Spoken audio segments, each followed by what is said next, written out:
Let's talk about the one player that the NFL GMs are terrified the Chiefs are going to be able to land. Matt Miller revealed that he heard from several teams there are fears from all other franchises during the combine that Love is going to fall to the Chiefs at number 9. Are they afraid of this? Absolutely. I can tell you one thing I hear from everyone else in the NFL. Please, God, do not let Jeremiyah Love fall to the Kansas City Chiefs. Don't let that happen. Do not give Patrick Mahomes Jeremiyah Love. Being afraid might be an understatement, because from what I'm reading following the 2026 NFL Scouting Combine, the league is reportedly in a state of panic over the possibility of Jeremiyah Love sliding to the Kansas City Chiefs at number 9. Free agency definitely comes first, and Matthew Berry, ESPN insider, also had this to say the other day. Among the places I heard for Travis Etienne in free agency to land, that includes the Saints and the Chiefs. He heard that rumor at the Combine. The only knock that the Chiefs offense has had for the last few years is they're stagnant. They're predictable. They have no run game.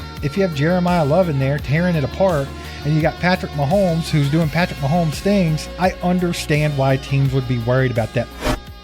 Chiefs Kingdom, ACU crew, welcome back to All Chiefed Up, the #1 independent Chiefs channel on YouTube. Today we're going to talk about the one player the NFL GMs are terrified that the Chiefs are going to select at number 9 in the NFL draft. We're also going to talk about Travis Kelce and his retirement decision, Jawaan Taylor getting released by the Chiefs, and we got a couple of really good right tackle prospects that we're going to talk about that's coming out in this year's draft. But first, Mike, let's start talking about Jawaan Taylor being released from the Chiefs. Yep, Jawaan Taylor, he was told he would be released by the Chiefs unless they can trade him first. So I kind of like that one. That's what Adam Schefter come out with today. But our boy from A to Z Sports, Charles Goldman, actually come out and released 4 possible trade scenarios that I think would be fun to discuss today. So I'll just start talking about the first one and we'll see if we like it. So the first trade scenario comes up with is, again, the Los Angeles Rams, who was also rumored to be trading for McDuffie. The hypothetical deal, Steve, is that the Rams will send pick number 209 and the Chiefs would have to pay $2.6 million of that salary this year. So it says the pros for the Chiefs is that it's going to be massive cap savings, that we would get about $17 million plus, not the full $20 million. But there's going to be very little dead money on the back end. And then a con for the Chiefs was that they're receiving only a 7th round pick for a 45-game starter in Jawaan Taylor. Do you like that deal or do you not? No, not at all. Why do we have to take $2.6 million of his freaking salary and only get a 7th round pick? I mean, at that point, dude, just let him walk. I don't know. I feel like that's just weird. Yeah, I think taking the $2.6 million is the weird part. I'm guessing because they're saying that we would just release him anyway and then they could sign him. So this is just kind of like, I really don't know what they're going for, to be honest. Let's move on to the next one. The New York Jets, the Giants would send a late round pick. So they didn't even give us the full, the full number, just a late round pick. And the Chiefs still have to eat some cap there. It moves Taylor out of the AFC and clears the roster spot immediately for the Chiefs. And some cons is it's likely requires eating more of the contract than what you paid with the Rams. So I think this is a dud. That's a no-go. I'm not for it. If I have to pay any of Jawaan Taylor's salary to anybody, then I'm just going to let him walk. Yeah, I absolutely have to agree with that. Let's move on to the third one. San Francisco 49ers. So this is a decent one because it's actually putting them out the same way. These have all been the NFC teams. You can tell that we're not going to trade them to an AFC team, even though I think trading them to an AFC team would be an advantage because of all the penalties. But moving on. 49ers send pick 171, and the Chiefs still have to pay $3.6 million of his salary. The highest draft pick return for the Chiefs out of all these scenarios is number 171. So it'd be this pick. A con is that you're actively improving maybe somebody that we could face in the Super Bowl. But honestly, I don't think that's a big deal. Yeah, I don't think it's a big deal, but I also don't think this is a good deal either. Like I said, I do not want to pay any of his salary. It is better to get a pick 171 than 209 that they were suggesting with the Rams, but it's still not much more, and it's more salary cap that you have to eat. I'm a no-go on this one as well. I think I'm right there with you. That was the most that you would have to eat. That was 3.6. And with the Rams, it was only 2.6. With the Giants, it just said eat some cap. Right. This is the one that I like the best. And I don't think that he actually liked this one. But the Arizona Cardinals, the Cardinals would send pick number 182. So that's only 11 picks to the above than the 171 that the 49ers offered. But this time you don't have to eat $3.6 million of cap. Right. So you lose 11 spots, but you save 3.6. I really like that one. Look, I think it's actually the gold standard move for the Chiefs here, in my opinion. It completes a salary dump. You got zero ghost money on the books. And then the cons for the Chiefs, it's a lower pick than the San Francisco deal, which we just discussed. And, you do lose a veteran floor at the position there with the Chiefs. But look, we're losing them anyway. Right. It's no secret. They're going to let Taylor walk if they can't trade him. The only way that I trade him is if I don't have to pay anything for it. Like, I want it to be a complete salary cap dump, 110%. And I also don't care what pick it's for. Like, give me a pick, and that's better than me just letting them walk. But I'm not paying money for you to give me one of those crappy picks. It's just not going to happen. Mike, we all knew that Juwan Taylor was going to be gone after this season anyway. This was the out in that 4-year, $80 million contract. This is where Brett Veach left a little out, and this is where he's going to take it, obviously, because Juwan Taylor's overpaid. He's had a penalty problem, and you've kind of seen his performance and injury stuff kind of declining over the last couple of years, and I think that it's just time to go. It's time to go ahead and move on from that. They have Jalen Moore, who I think they're confident in being able to start in that position this coming season. And like I said, we're going to be talking about some prospects in this year's draft that could come in and fill that hole as well. We'll be talking about that later, so stick around. But I just think that this is an obvious move. I think it's not surprising to anybody. And if you could get something in return for him, then by all means go ahead, but don't be giving out any money. Yeah, I don't like that part. The giving away money and paying some of this contract. Look, this is the entire reason you set the contract up like this, that if he didn't perform, you had your out. You saved $20 million. We're not in the business right now of saying, look, we'll give you a pretty good tackle if you take away his penalties or his alignment problems, which I firmly believe that those are just made up because he plays for the Chiefs anyway. I think Chris Collinsworth put that on him. I think if he goes to another team and gets a fresh start, he probably comes out and doesn't have any penalties. They probably just let it slide. He actually went through 3, 4, 5, 6, 7 games in a row this year, and he had like one penalty. It wasn't even his fault. For sure. He could turn it around. That was also not a problem when he was in Jacksonville. It only became a problem when he played prime time with the Chiefs on game 1 of the season, and Chris Collinsworth wanted to cry about it. That's it. Yeah, 100%, man. I totally agree.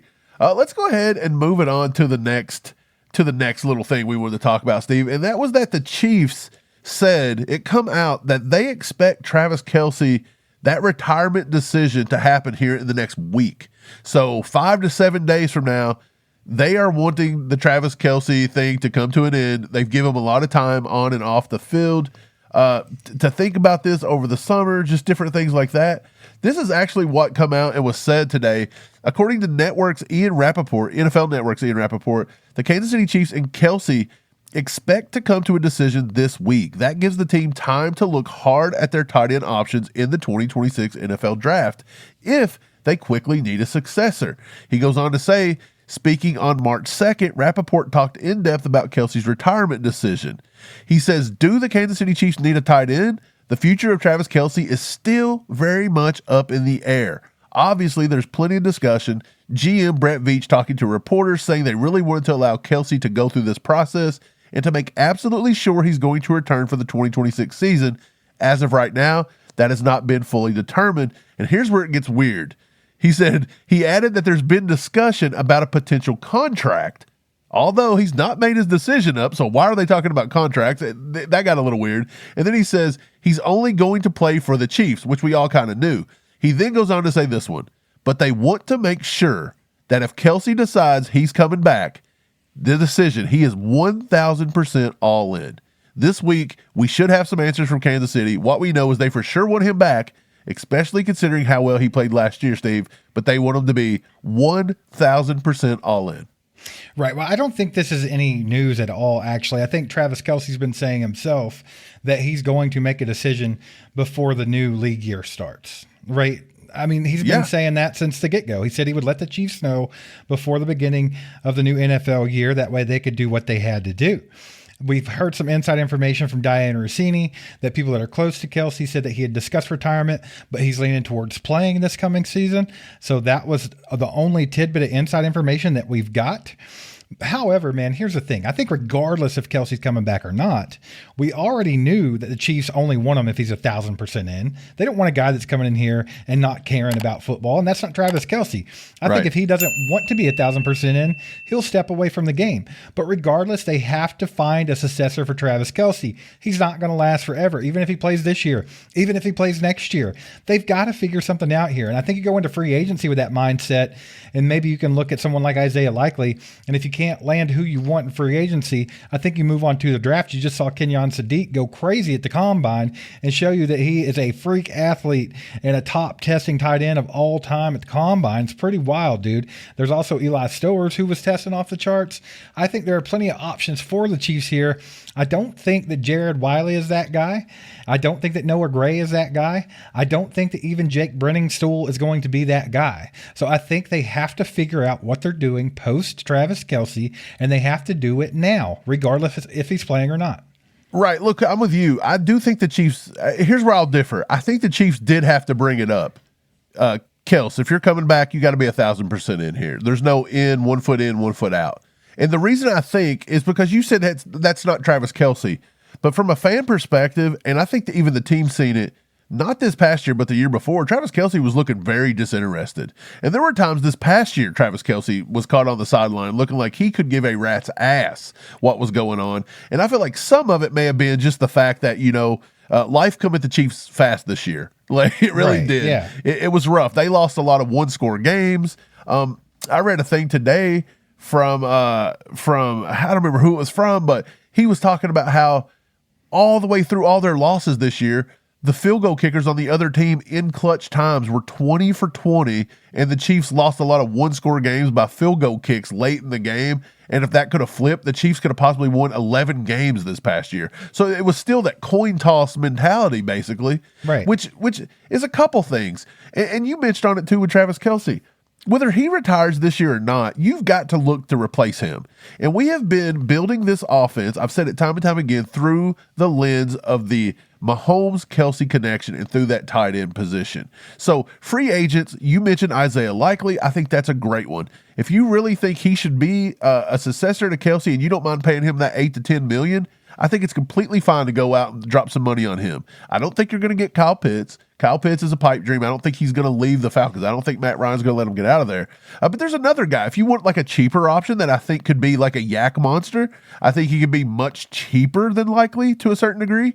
But he's effectively a big slot receiver more than a traditional tight end. But again, so is Kenyon Sadiq. I think that's Chig Okonkwo, who I really like. He played with the Titans. He's played, I liked him all the way back at Maryland. I think that's still a good value pick. Now, is he going to move the needle like Isaiah Likely? Absolutely not. And then for me, I've said it time and time again, if the Chiefs, I think they really have to consider Kenyon Sadiq at number 9 after that combine performance. I don't think it's out of the question that this dude runs a 4.39 40. He puts up some of the best vert numbers, the best, broad jump numbers, the best bench press numbers. He put on a clinic. And I think that showed you that when it's all said and done, you just got to take good football players. And a guy like him in an Andy Reid offense with Patrick Mahomes for the next 10 years is something you got to very much consider, Steve. And if you're not going to consider him, I think at pick 40, you better damn well consider Eli Stowers from Vanderbilt, because he was the other combine king for the tight ends. And I believe that those two guys, either pick number 9 or pick number 40, if you want a serviceable tight end going forward for the next 10 years, this could be the draft to do it, and those could be the 2 picks to watch out for. Chiefs Kingdom, please allow us to take this time to tell you about Brunt Workwear, because Brunt is offering up some insane apparel and some of the sickest boots we've ever seen. They've totally changed the game for workers across America and right here at the heart of it all in Kansas City. We were sent these boots to try out, and we were very skeptical. We don't need steel-toed boots to talk about Chiefs football. Well, that is unless Isaiah Pacheco is clomping around, and in that case, we're going to need a backup pair or two. These boots are the Marin boots, and right out of the box, we were blown away. The presentation was impeccable. These boots are super nice. Such amazing quality and build to these. Brunt guarantees there's no long, painful break-in period like other brands for these boots, and I can say with 100% confidence, I did wear these around all day long with absolutely zero problems. Brunt builds tough, reliable gear that doesn't sacrifice comfort, quality, or style. Whether you're going to need waterproof, safety toe, or soft toe styles, they've got plenty of options for any job site. And look, it's not just boots. They've got heavy-duty pants, jackets, hats, and even just tees to wear around, and much, much more to keep you protected and productive. Plus, the best part about all of this is that Brunt stands behind their products. You wear them, and if they're not right for you, send them right back to them. There's not going to be any questions asked. So right now, for a limited time, get $10 off at Brunt with code ACU at checkout. Head to bruntworkerwear.com/ACU, use code ACU, and gear up for all your working needs. After you order, tell them you heard about it here at All Chiefed Up. Absolutely. I'm with you, though. I don't think that they need to get someone that's not going to move the needle. I know you mentioned Chiggy from the Titans. Yeah. I don't think that he moves the needle enough. He's just another Jared Wiley to me. He's just another guy that's not going to be the Travis Kelce successor. So I think if they're going to do it, they do it right. You either go get someone like Isaiah Likely, who's already proven himself in the NFL, or you go out and you draft one of these guys that were testing off the charts. And that's just the way I see it. But when it comes down to Travis Kelce playing next year, I tend to lean towards I think he is going to play next year. I don't think going out the way that this team went out last year is ideally how he wants to end his NFL career. On top of that, we know that he's been interested in being an actor and things like that. He's been able to do that while playing in the NFL. Maybe if he can balance that just a little better than he had the last couple of years, it could be beneficial to the Chiefs. But also, you have them talking about him getting in the booth for like Amazon Prime and stuff like that. So they're already looking at post-Travis Kelce NFL career, and everyone's projecting what he's going to do. But I think Travis Kelce wants another year. He wants to be there for the Mahomes return after the injury. He wants to be there as a support system. He wants to be there to help hand that baton off to another tight end. And I think the Chiefs owe a lot to Travis Kelce, but I think Travis Kelce owes a lot to the Chiefs too. And I'd like to see something real graceful here. And I think Travis Kelce played well enough last season to where people shouldn't be doubting him. You see it constantly that he's too old. He's done lost a step. He should just go ahead and retire. But guys, he was the second leading tight end in production last season in the entire NFL, behind Trey McBride, who had a fantastic season. So I just think that's a little bit crazy to me.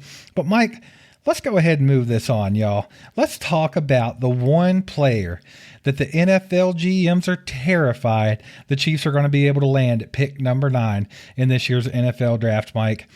There's a lot of guys that could really help the Chiefs. There really are. Yeah. They have a lot of holes to fill. So there's lots of different ways they could go about it. Mike, they could even trade back. There are so many different scenarios for the Chiefs in this year's draft, and it could be dictated by how free agency goes. We understand that. We talk about that all the time.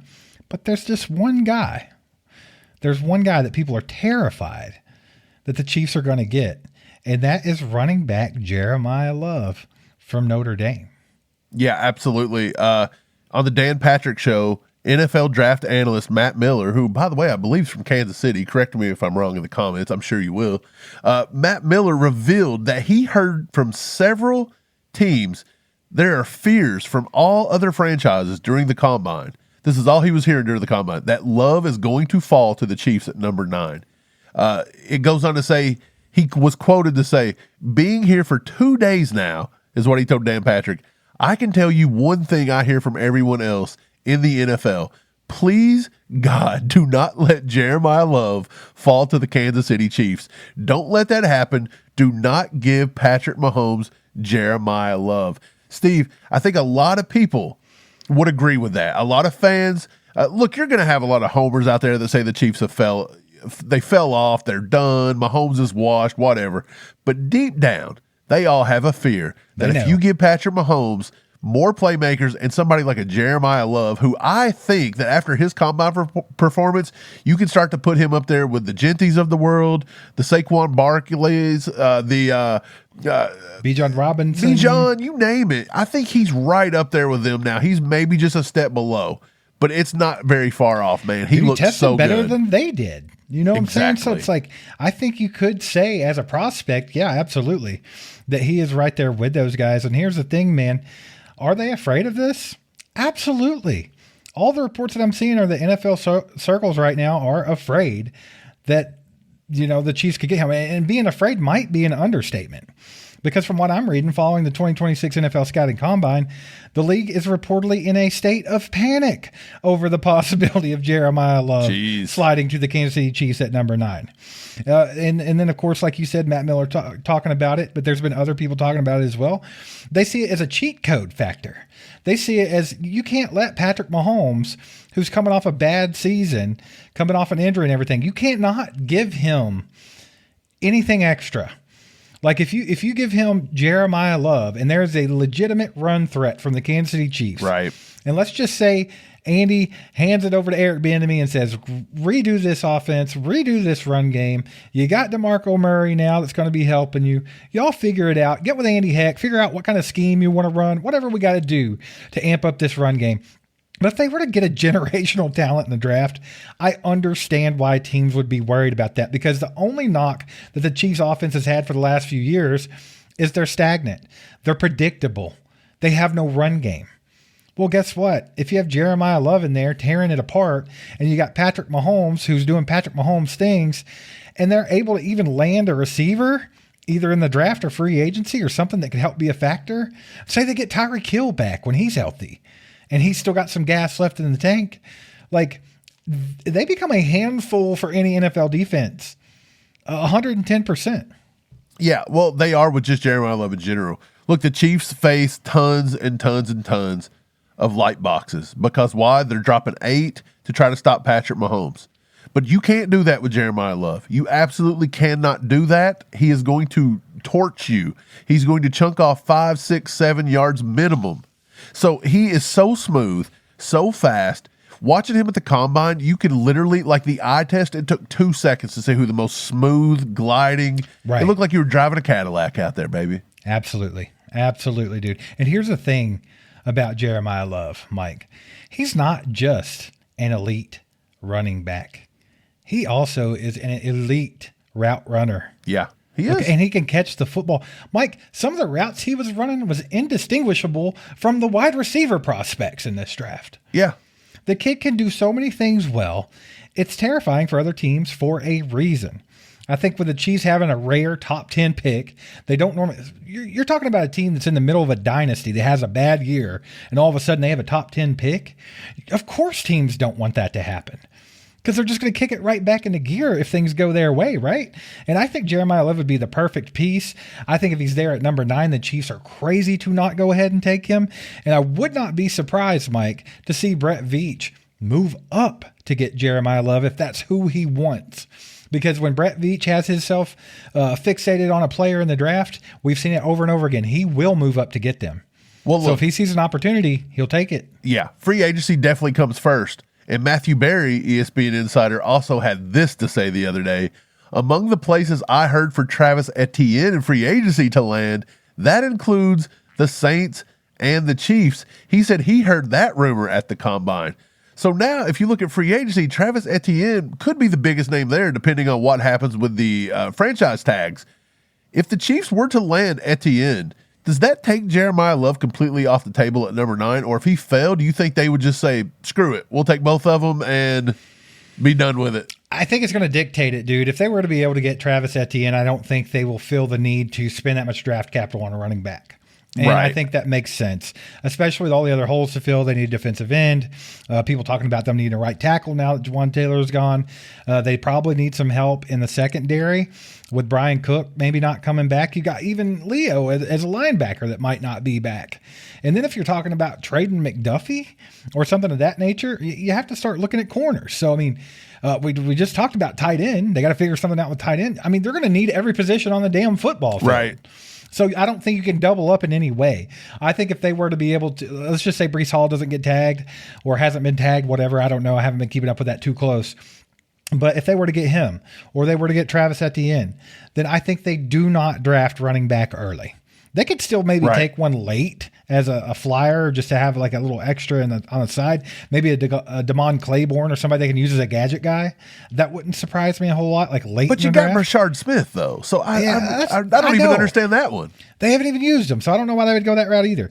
But the thing is, I think more than any other year, this free agency is going to dictate a lot of things about this Kansas City Chiefs team in the 2026 season. It's going to dictate how they draft. It's also going to dictate how their scheme changes. How's that offense going to look? What are they going to change? Because I do think there are changes coming to this team in many different forms, and I think it really just depends on who they can land in free agency first to see what path they might need to take. There is nothing like the rush of game day, and that's why we've teamed up with DraftKings Sportsbook to help you get started. If you love the thrill of live betting, DraftKings has got you covered. You can bet live on star player props and in-progress games right as they happen. Right now, new customers can bet just $5 and get $200 in bonus bets if your bet wins. Simple as that. Just sign up using our promo code ACU. With DraftKings, the crown is yours.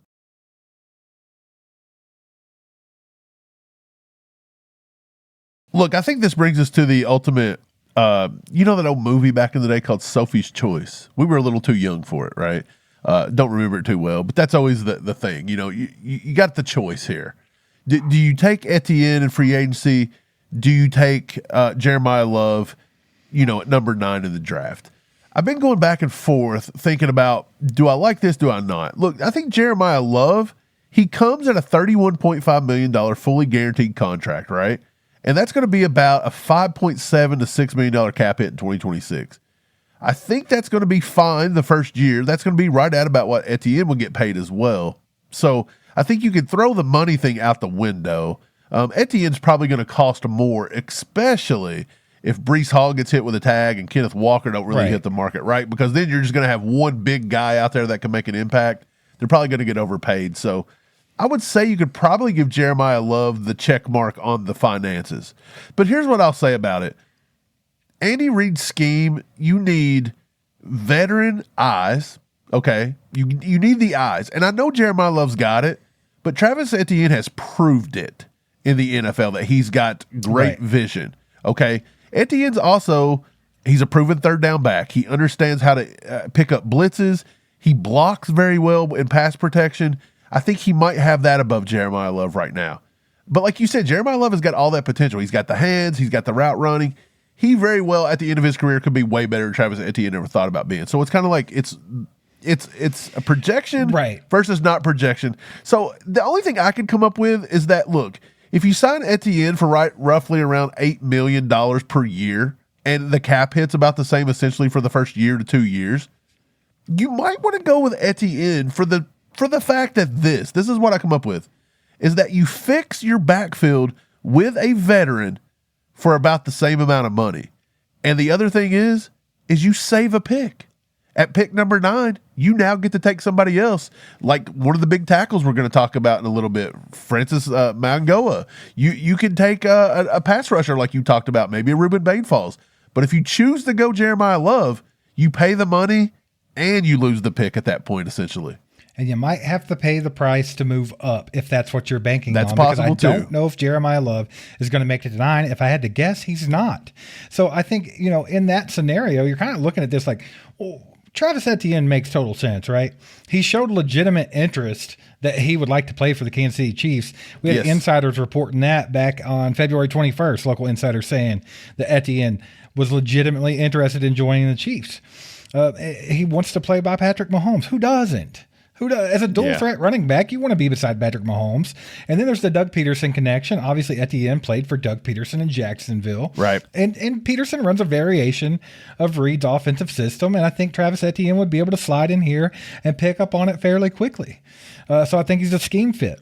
You mentioned him as a pass protector, Mike. He's coming off of his best year in his career as a pass blocker. Yeah, allowing he's good. 0 sacks. He allowed no sacks in 2025. And the number one requirement for a running back standing next to Patrick Mahomes is to protect Patrick Mahomes. So I think it all makes sense. The financial feasibility makes sense.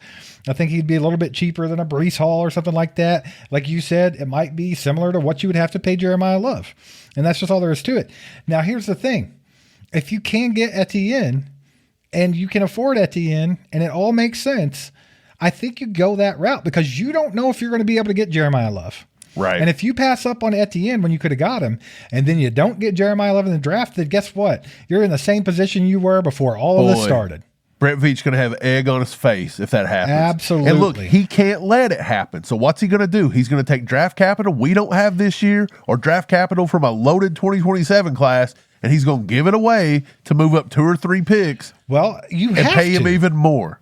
If you are not able to land Breece Hall or Travis Etienne, it becomes obvious the Chiefs have to go get Jeremiyah Love. You have to move up to get Jeremiyah Love. And if you think somebody else is going to take him, you damn well better do what you got to do to move up and get him, because that's what you put that's the basket that you put all your eggs in, right? Steve, could honestly mean that you'd have to call up Mike Borgonzi and go all the way up to pick 4 to do it. It's very possible. That could cost you a lot because the top 5 pick is going to cost you a lot.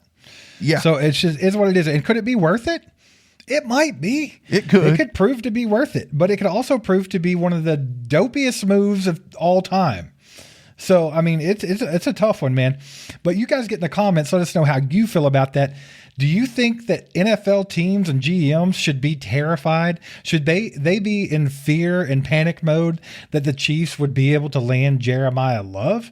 Or would you rather see the Chiefs go ahead and wrap up that running back thing in free agency with Hall, Etienne, whoever you might like? Let us know down in the comments. But y'all, let's move it along. Let's talk about a couple of possible right tackle options in this year's coming draft, because we are releasing Jawan Taylor. I think that it's going to be Jalen Moore over there. You also have Esapole. They have not let Wanye Morris walk yet, but hopefully that's a thing. We'll see how all that plays out. But this is an actual thing on the table now, and people are talking about it over X, Mike. Like, well, we might actually take a tackle at number 9 now, which I think is still far-fetched at this point. But let's talk about these two guys. These are two really good ones.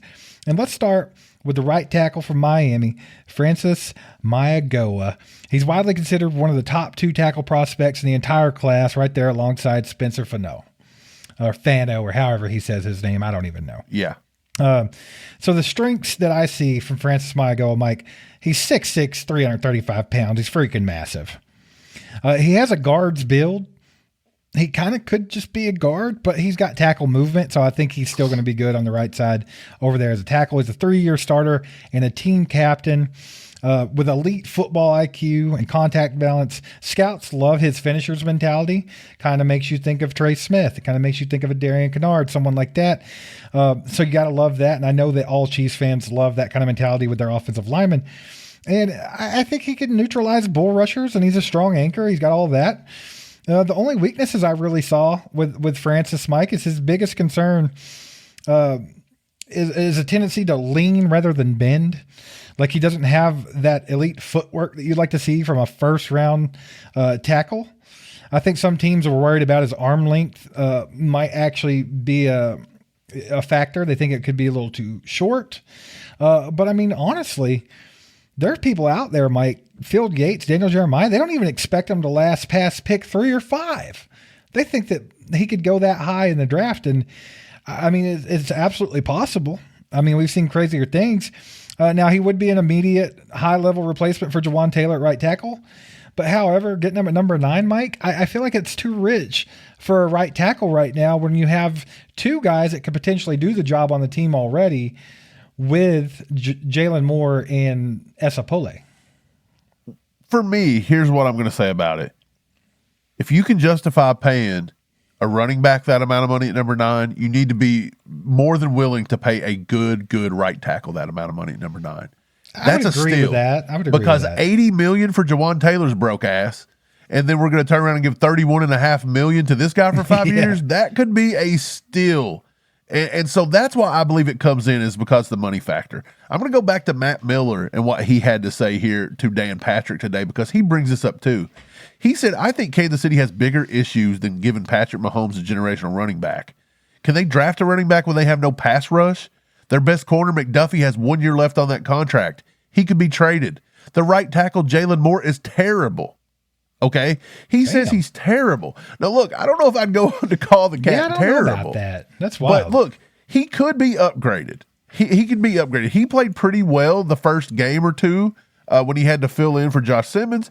And then he kind of went downhill a little bit. But look, I think he's forgetting Esapole and how he came on. I think he's got a legitimate chance to go there. But there's a lot I like about Francis Mauigoa. And I'm going to say this. His playoff performance this past year for Miami was top-notch. I think that pretty much sealed a top 10 pick. So you're getting him at the right value at number 9. Like you said, that he could go as early as number 3. He could go to number 3 or the Cardinals at 4. Whoever's drafted 4, I think might be the Titans. Cardinals might be at 3. So he could definitely be up there. His hand size is good. He's got over 33-inch arms. He's got over an 80-inch wingspan. I think he's going to be fine. But at the same time, you could come down, honestly, I think Monroe Freeling out of Georgia is going to probably pop up because he had such a good pro day. You mentioned Spencer Fano, Caleb Lomu. I think both of those kids out of Utah's got a chance to go first round. There's always a premium on offensive linemen. That's all I'll say about it. And with Mauigoa, what I would say if I was in the room and I was Andy Heck and I was fighting for Mauigoa, I would say, look, my zone blocking scheme, Andy's zone blocking scheme requires tackles who can move laterally in the run game. They've got to be able to set an edge quick over there for Mahomes. He takes deep drops. He'll start the shotgun and take another 5-step drop. We've seen Mahomes do that all the time. He likes to get out. He creates his own pressure a lot because he does this. But you've got to get somebody that's very good at moving. And what I would say about Mauigoa is he's a nasty finisher, okay? He's got bloodlines in the NFL. Francisco, Frederick, both of them, bloodlines. He thrived. He thrived at lots of things at Miami, but pass protection was really good. Run blocking was good. What we've seen from Jawan Taylor was that his run blocking's kind of sus. Francis has been on the Bruce Feldman's freak list because he has explosive power. He's strong. I think he's a smooth mover. He can climb to the second level with ease. Reed runs a screen-heavy offense. I think his ability to move out in space is pretty rare with his size. I do think Monroe Freeling's got that exact same thing. So that's why I feel like he's coming up draft boards. But look, he can reach block a 3-tech. He can mirror all pass rushers, speed rushers. He's strong enough to negate the bull rush. I like Francis Mauigoa. Is 9 a little too rich for me? I think I would pass at number 9. I think I would probably look at the earliest pick 40, Steve, if we don't trade back in the first round. And I'll let you talk about a guy that I think would be perfect at pick 40 if he were to last there.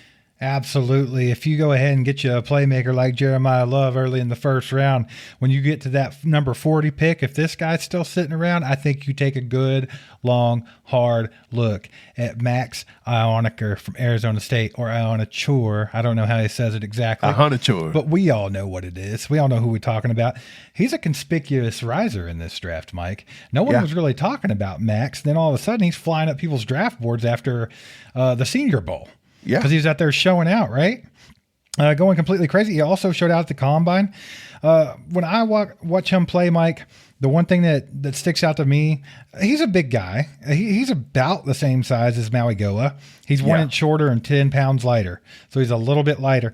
He's 6'5", 325 pounds. But I just noticed with him, he has elite movement skills. Yeah. Like, he is so fluid and so smooth. He's got an explosive kick slide. And, that could come from the fact that he has a background in soccer and basketball. So he's played a lot of other sports. A very athletic guy, right? He's not just a big guy that made the football team to block on the offensive line. This is an athlete, right? But he's a nasty run blocker. Just instantly you upgrade your run blocking by letting Jawan Taylor go and drafting Iheanachor. Because, the dude can do it, heavy hands, and he can generate significant displacement out there, dude. Mike, he was blocking some of the best edge rushers in this draft like it was no problem. So, I think that he's very, very good. He's flying up the boards, and I think if you could get him at pick 40, you're kind of getting good value on this kid because there's a lot of buzz that he could be going at the end of the first round after the Senior Bowl and the Combine performance. Now, his weaknesses. Let's talk about that a little bit. Yeah, I said he had a background in soccer and basketball, but he didn't start football until 2021. So he's relatively new to football, and he's considered a little volatile. Like, you don't know what you have. He's got a high ceiling, but it could be a low floor. So people think that the volatility is a little scary with him. His punch placement is a little wide at times. He leaves his chest open. and he can struggle to recover once he gets beat by speed. And that's the main one that scares me a bit, is because he lacks experience, and speed rushers tend to be our Achilles heel when we start playing people like the Broncos who have Nick Bonito. You know what I'm saying? Like they can get around our guys a little bit, and you don't want somebody that can't recover, because you'll end up seeing, like, back when Kingsley was having to play tackle, he couldn't do it either. He was getting beat and just getting absolutely beat quick by these speed rushers. We don't need any reminiscence of that. But I do think that the ceiling's really high with Max Iheanachor, and I think that honestly, like, if you don't land a running back and you need to get Jeremiyah Love, then go for it. But let's see if we can't get this guy too at number 40 if you're highly interested in getting a right tackle.